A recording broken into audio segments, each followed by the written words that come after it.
Pencegahan harus diutamakan, tata kelola yang baik harus didahulukan. Tetapi kalau ada yang masih membandel, kalau ada niat untuk korupsi, ada mensrea, maka silahkan Bapak Ibu digigit dengan keras. Uang negara harus diselamatkan, kepercayaan rakyat harus terus kita jaga. Ya, sekarang itu kita tidak bicara angka lagi ya Mas. Yang penting itu warga Solo sehat semua. Yang paling efektif itu adalah diri kita sendiri. Tidak ada orang yang bisa mengendalikan diri kita selain diri kita sendiri. Jadi saya pendekatannya nggak terlalu yang sistem ilmiah gitu. Aduh pusing mah. Ingetin aja, kamu jangan lupa kalau kamu kenapa korupsi, kasihan anak istri, kasihan anak suamimu.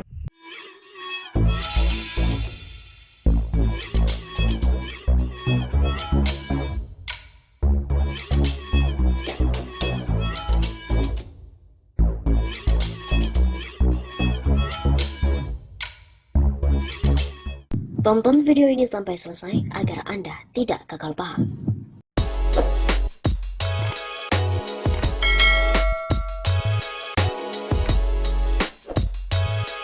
Penyebutan nama Gibran dan juga Puan telah melewati verifikasi yang berlapis. Pemret Tempo pun memastikan hal tersebut.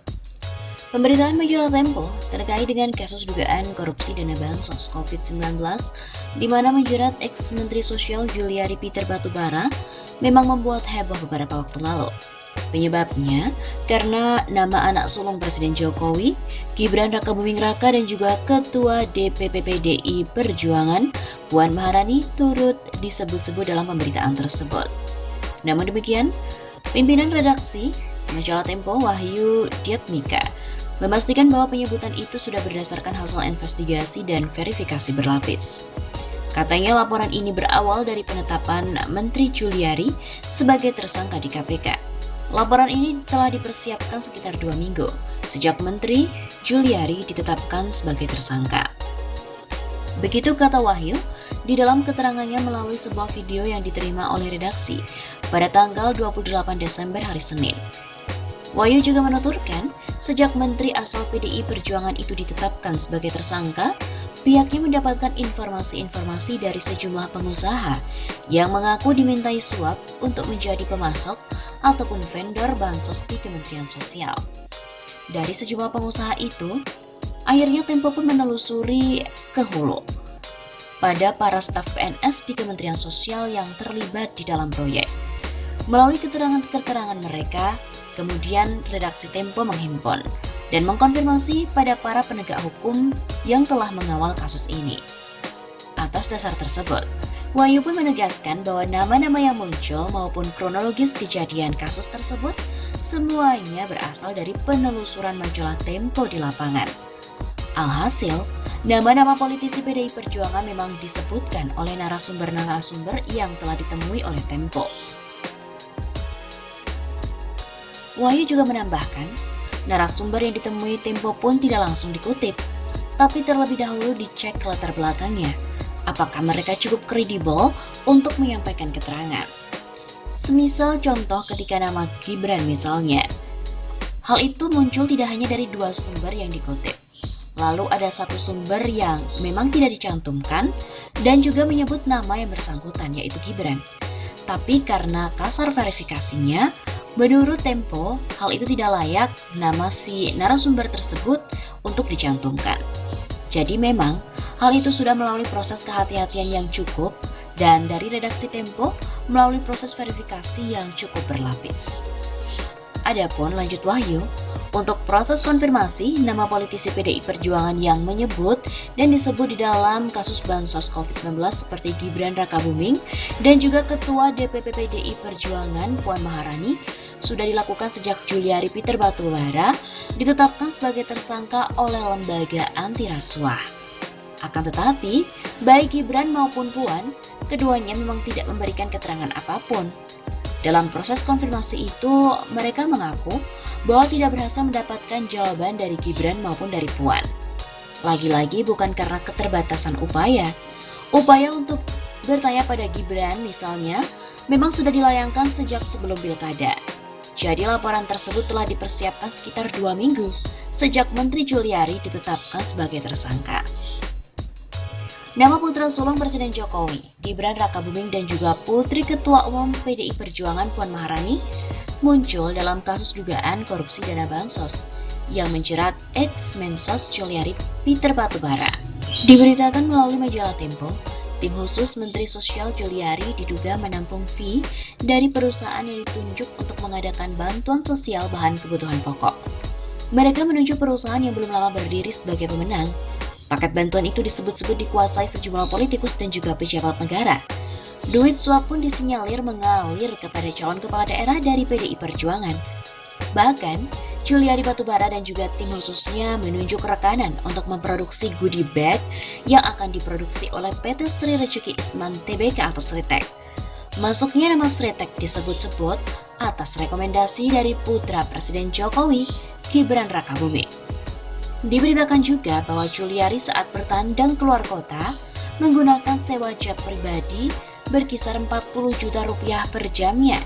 Dia menggunakan pesawat charteran itu saat berkunjung ke Kendal, Jawa Tengah, ke Medan, Bali, dan juga Malang, Jawa Timur.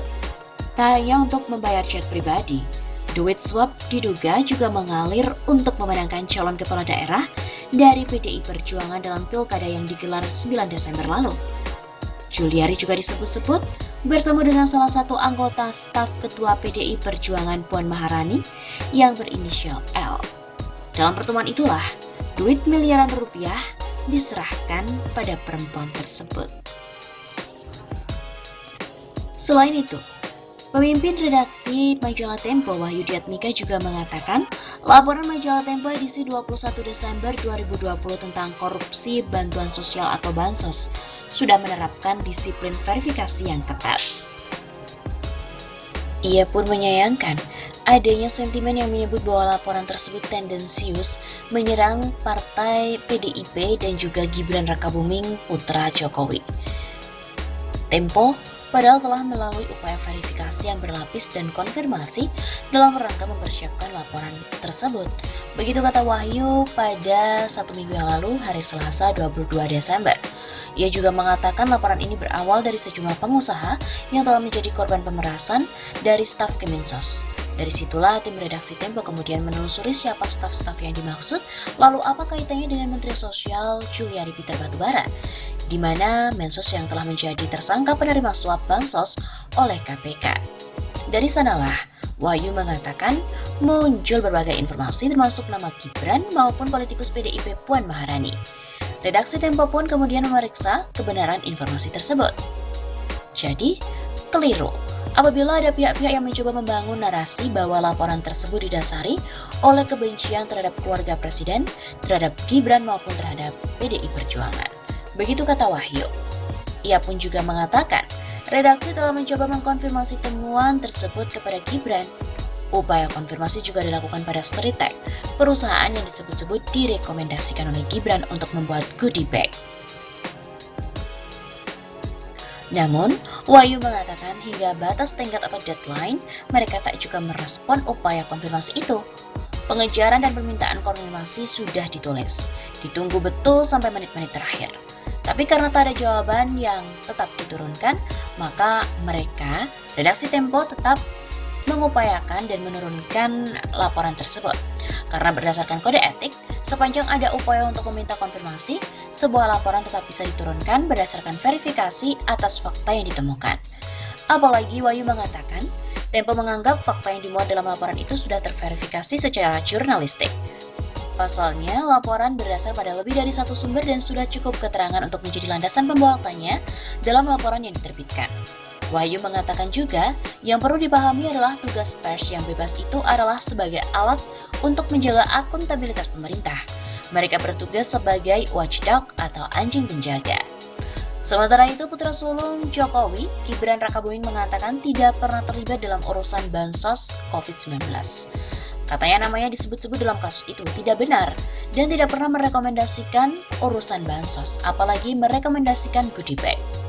Gibran meminta semua pihak untuk mengkonfirmasi pada Sritek dan juga KPK. Kemudian dari Ketua Bidang Pemenangan Pemilu PDIP, Bambang Wuryanto membantah pemberitaan tersebut. Katanya tuduhan tersebut tidak berdasar dan sebagai Ketua Pemenangan Pemilu harus membuktikan jangan ada tuduhan yang tidak berdasar.